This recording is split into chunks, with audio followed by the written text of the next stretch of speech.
po ng Women Welfare Program, particularly po sa Kalipi or Kalipunan ng Liping Pilipina, at pati po yung Family Welfare Program. Di lahat na programa patungkol sa pamilya, ako po ang nag-handle yan sa DSWD. Okay po? So ngayon po, pag-uusapan natin yung Kalipi. Kasi sabi, mamaya, i-discuss natin, ano yung role and functions ng Kalipi? Ano? Kasi ang Kalipi po ay isang organisasyon ng kababaihan, ano po, dito po sa ating lugar. Though meron din pong mga organization of women dito sa ating lugar, pero ang Kalipi po, yan po yung organized group na dati po dati po naghawak yung DSWD Central Office, kami po as a national government agency, pero way back 1990 because of devolution of social and services sa mga sectors na nangyari po 1990 because of the local government code, na-devolve po yung mga programs and services pertaining to sectors, and kasama din po yung Kalipi. Kaya po, yung direct implementer po ng mga programs and services for the sector and the Kalipi is the local government unit na, hindi na sa amin. Pero still, pag i-request po kami for the technical assistance provision, still we assist po the local government unit para mag-guide sila kung paano siya i-implement sa kanilang mga lugar. Okay? So ano po yung Kalipi? Siguro na-organize na kayo, and before kayo na-organize, sana na-invite na sa atin, mga puso, kung ano ang objeto ng organisasyon ka doon sa development ng mga kababaihan. Okay? So yung Kalipi daw, stands for Kalipunan ng Liping Pilipina. And this is a National Federation of Women's Organization. So dahil po inorganize siya ng DSWD, this is a National Federation of Women's Organization. Ibig sabihin, hindi lang po ito nag-i-exist dito sa ating lugar, kundi nationwide po siya. Okay? Ayan. And next, committed to respond to the need of organizing the women, which genuinely promotes women's development and empowerment through harnessing their strengths and developing their full potentials as human beings. So, bakit tayo ini-organisa? So, kasi Kalipi po talaga, kumbaga, ito po yung minumobilize po yung ating mga kababaihan para sa iyang development. Bakit lang sa sadirita, sa pamilya pati na din po sa ating, komunidad, And, di ba, pag Women's Month celebration, ano yung advocacy at daliti? Di ba? Empowerment of women, advocacy of women's rights, women's rights and privileges. So, dapat yun po yung ating patungo, And maganda po inuorganisa para meron tayong lakas, Pag may organization, merong boses ang sektor kasi grupo kita. Daiman kita ma-identify, daiman kung ma-recognize ang satuyang mga efforts, ang satuyang mga saluubin, kung bako kita organisado. Pero kapag organisado, nagkakaigwa kita kirepresentasyon sa satuyang lugar. Okay? And next po, it is a non-political, non-profit, non-stock, and non-secretarial. So ang grupo po, walang bahid ni politika. So all is inclusive kung gusto po mag-anib sa ating organisasyon. Basta ba, kung baga isa sa buhay niya kung ano ang objeto at prinsipyo ng satuyang organisasyon. Non-profit. So yung organisasyon dapat hindi kita pinagkikitaan kang ibang tao. Ayan. Non-stock and non-sectarian. Okay? Next slide, please.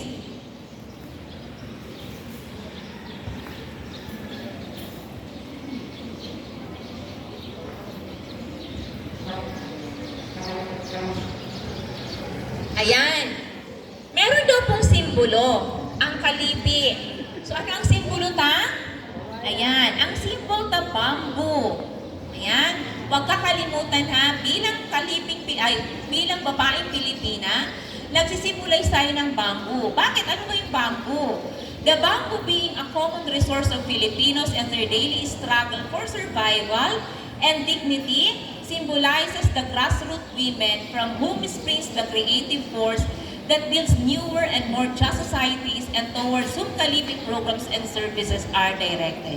So sinisimulize tayo mga Kalipi na galing po tayo doon sa mga grassroots. Pag sinabi grassroots, doon sa mga hindi naman tayo mga mayayaman na babae, Kasi dito nga, ang ini-involve dito, yung mga disadvantaged women. Para sila ay mabigyan ng oportunidad na mag-grow at mag-develop bilang isang individual or bilang isang babae. Di ba tayo mga dalagang Pilipina, Pag sinabi bamboo, di ba, ang bamboo po is very resilient. Ano man klaseng kunos, bagyo, di ba, problema ang dumating sa ating mga buhay. Di ba, nakatayo pa rin tayong mga Pilipina or mga babae. So, kumbaga, malakas tayo, very strong tayo sa cope ng mga circumstances, mga problema sa ating buhay. Lalo na sa pamilya di ba?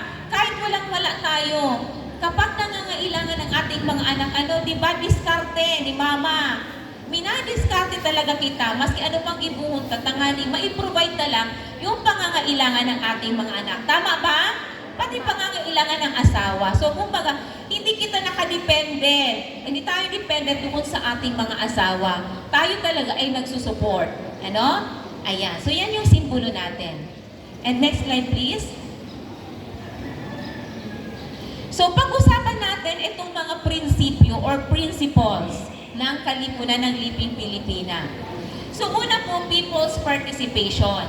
Ayan. So, kanina nagsumba tayo, nag-participate tayo sa parade para po maiparating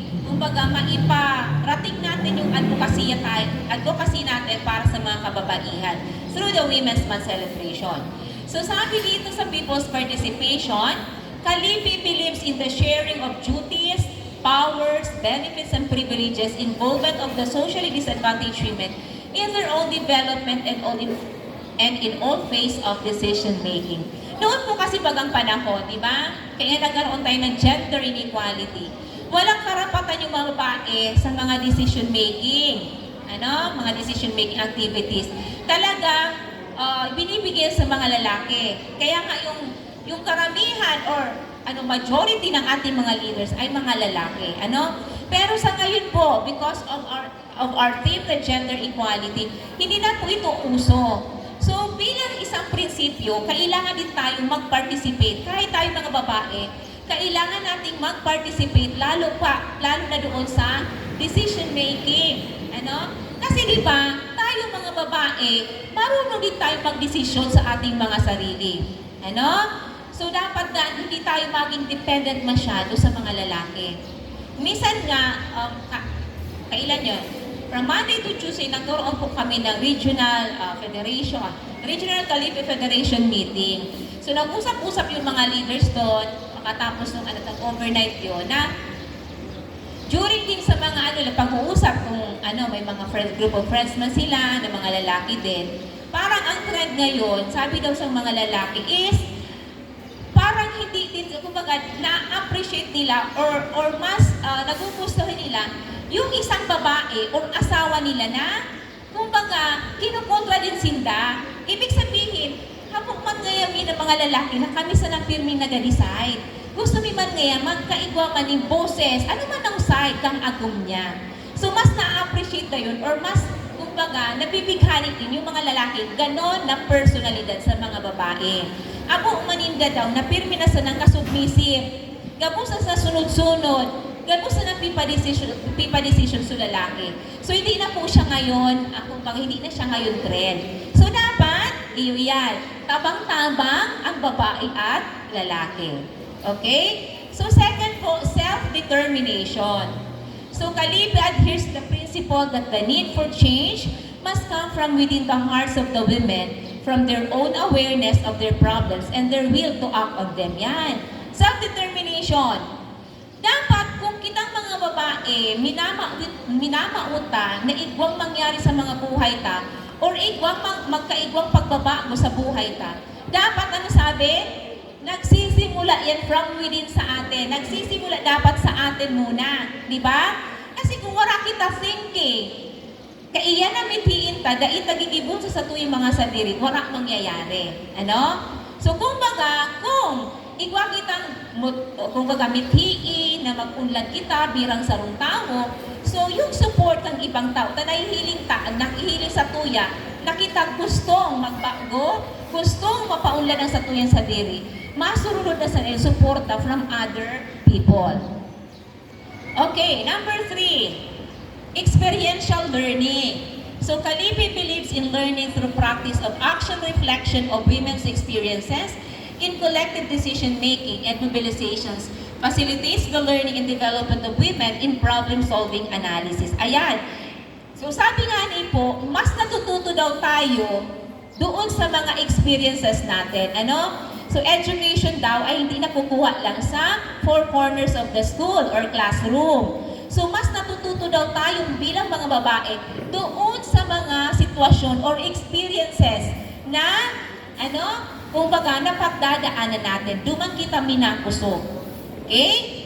So, next slide, please. Okay. Pang-apat na prinsipyo, self-reliance. Ayan. May paninindugan. Marunong tumayo sa sariling mga paa. So, Kalipi believes that through self-reliance, the creative energy of people can be released through maximum and optimum use of local, human, and material resources and capabilities. Ayan. Kung ikaw kitang kusog ng buot, may sarili tayong paninindigan, mas na-harness daw or napapatibay natin yung mga skills, mga kakayahan natin bilang sarong tao or bilang isang babae. So dapat talaga na in action, gawin natin yon na mga kuya, payabungin natin kung ano man yung mga talento at kakayahan natin bilang mga babae. And then number 5, democratic leadership. Ayan. So Kalipi recognizes that any organizing effort is group-centered and not leader-oriented. So dito po sa Kalipi, di ba, noon, pag sinabing leader ka, di ba, ikaw lagi ang nasusunod. Yung member, tagasunod lang. Pero, ngayon po, pag sinabing leader ka, you are a good follower doon sa members. So, democratic leadership. Bako nakita, batas militar, na kung anong gusto, so autocratic na leader, yun ang masusunod. Kunyan daig. Ang decision kang sa wrong leader, pag sinabing democratic leader siya, ang decision naghahali sa bawat membro, pinag-uusapan. And kung ano ang consensus ng grupo, yun po ang nasusunod. So yun po ang Kalipi organization. Dapat we imbibe doon sa democratic leadership. Kasi ang bawat isa ay may roles and functions at may halaga.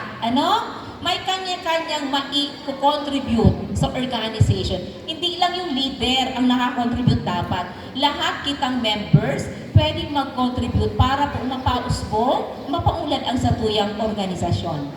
Okay? Next slide, please. Ayan. Kung ikwang prinsipyo kitang pinaninindugan bilang sarong organisasyon, meron din po tayo na beliefs or values or pinaniniwalaan. Ano yung value natin bilang sarong organization? Ayan. Una, believe in the individual worth and dignity of women as well as their integrity. Ayan. Maski anong klase kitang tao or maski anong klase kitang babae, pobre man kita, mayaman man kita, ano man ang estado ta sa society, nagbibilib po ang satuyang organisasyon na ang bawat isa ay kumbaga may kahalagahan. Mahalaga, yung meron value at may dignidad, at integridad. So yan yung kumbaga yung ang pinaniniwalaan natin sa ating organisasyon.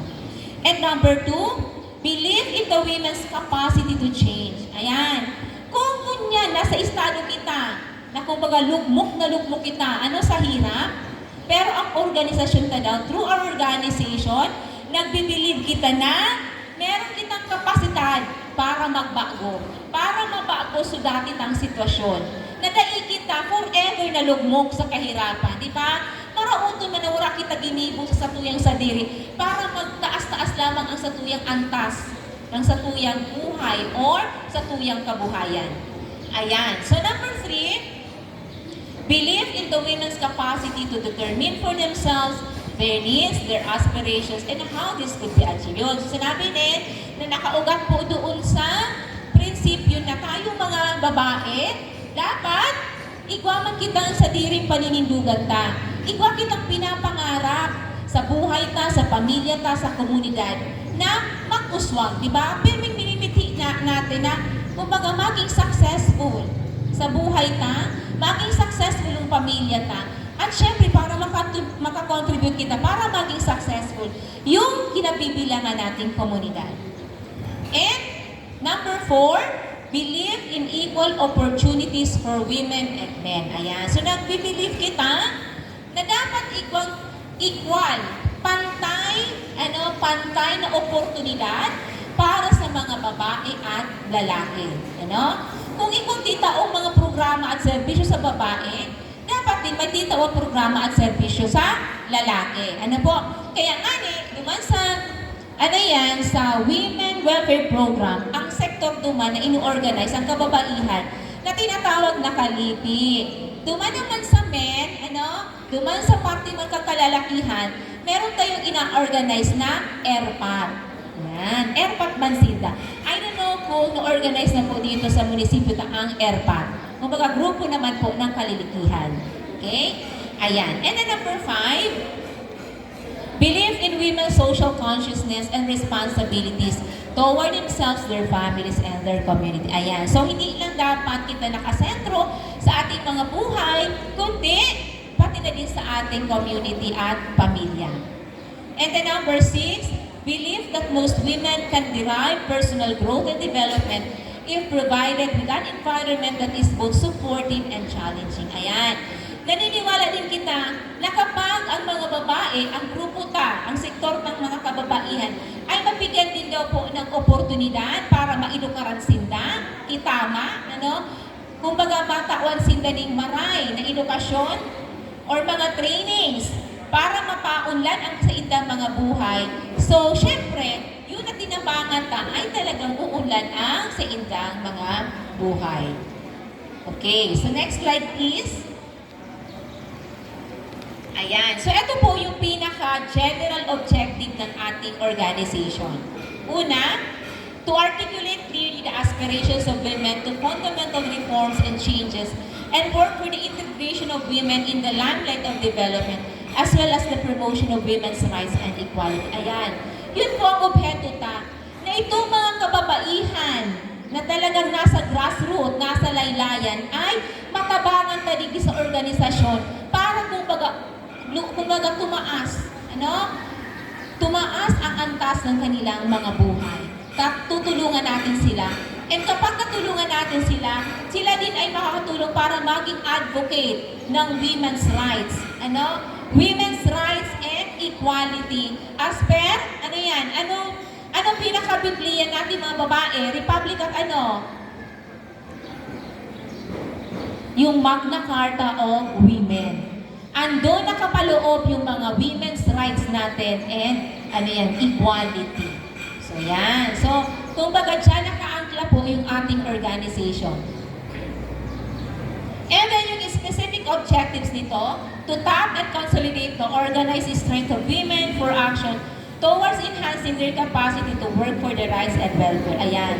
So, uorganisahin kita, kailangan mag-organize para magkaroon tayo ng sarong kalakasan bilang sarong grupo para magkaigwa kita ng representasyon sa satuyang lugar at mag-work kita together or gumawa tayo ng mga activities together para ma-promote natin yung ini-aim natin na women's rights and equality. And second, to actualize is women's potential for leadership and action. So, tinatabangan din kita bilang sarong organisasyon na yung ating mga strengths, mga strengths, abilities, skills, ay, kumbaga, mayus ito or magamit na tayo ay maging isang leader din kahit tayo ay mga babae. And number 3, to undertake resource generation campaign that can provide support to women's organization. So, hindi po daw, kumbaga, mag-grow ang isang organisasyon kung walang pondo. Kaya, bilang sa organization, di ba, ito ay magpapacilitate para magkaroon tayo ng resource generation. Magkaroon tayo ng pondo sa satuyang organisasyon para itong pondo na iyon ay gagamitin doon sa pag-implement ng mga programs and services doon sa ating organization. Next slide.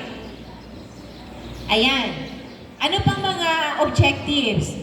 So pang-apat, to create, promote, and support various programs, projects, and mechanisms that will uplift the conditions of women, especially those that belong to marginalized group community. Kaya nga po, usually po baga, bakit ino-organize ng Local Social Welfare Development Office ang mga sektor, di ba?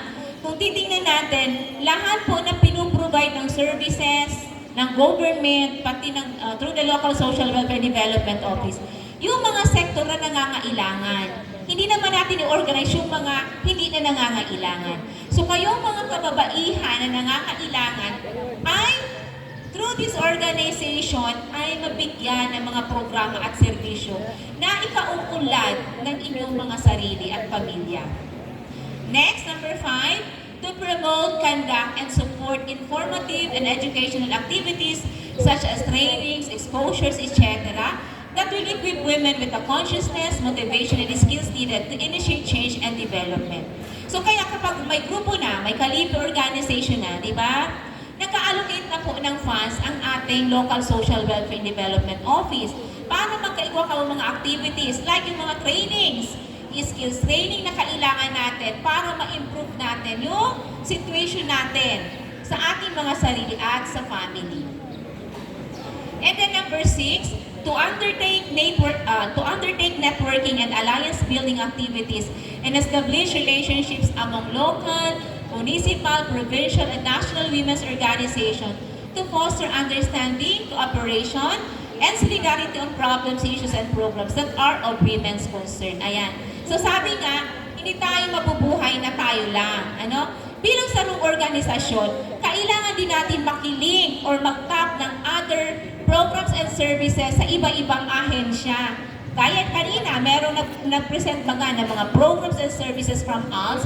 And alam ko sa program, nakalagay ano mga agencies ang pwedeng mag-provide ng programs and services sa ating mga kababaihan. So, part po yan ng ating obheto sa organization ng Kalipi. And number 7, to establish a unified center on the city, municipal, provincial, regional, and national level that will coordinate and strengthen member organizations in promoting the rights and welfare of Filipino women and advancing the united action of women. Ayan. So kaya nga kanina sabi sa akin ni Ma'am Jo na i-federate po kayo. So meron ng organization sa ating kanya-kanyang barangay, pero kailangan na ma-federate kayo into a municipal federation. Bakit? Kasi dyan po na yung mga steps. Pag na-federate kayo, sabi ko nga, may group sa isa na kayong grupo at magkakaroon na kayong representation ng sektor ninyo. And then pwede nang ipa-accredit sa Sangguniang Bayan, di ba? Dito sa lokal, hanggang kung saan ka makarating na mga legal entity para kumbaga yung pagbigay sa inyo ng mga programs and services ng iba-ibang government instrumentalities and other NGO, civil society organizations ay madali na lang because you have a organization na. So, ayan. Okay? And next slide please. Ayan.